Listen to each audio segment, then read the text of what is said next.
what would the utopian investment vehicle in this space look like?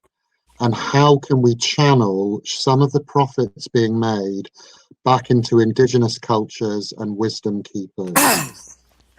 Well, Henri, you put your finger right on one of the chief challenges that we're facing. You know, as a scientist, I have to say I support the research. I support the idea of developing these protocols and, applying the biomedical clinical model to that. But I also think that it's important to acknowledge, and not simply acknowledge, but also invite in the indigenous people that have been using these substances for 10,000 years or more. I think in that period of time, they probably learned a thing or two that they could teach us about the proper way to bring traditional medicine, the best of traditional medicine, together with the best of biomedicine and create a new paradigm.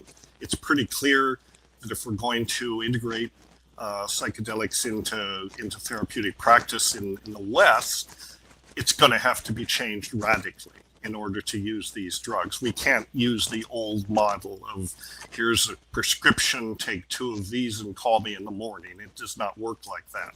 So that's one aspect. I also think that these companies that are focusing on profits, I think morally and ethically, they need to initiate mechanisms for reciprocity. They need to give something back to the tradition. I think it's unconscionable and unethical to just take these materials and rip them out of their cultural, historical, and geographical context and reduce them to crystals and capsules that you give in clinics. I mean, I think it's fine to be able to do that, but you have to acknowledge that we owe a debt to indigenous people. So I think that these corporations should apportion large amounts of money to preserving the environment, preserving the habitats where these plants exist, helping the indigenous communities with their livelihood.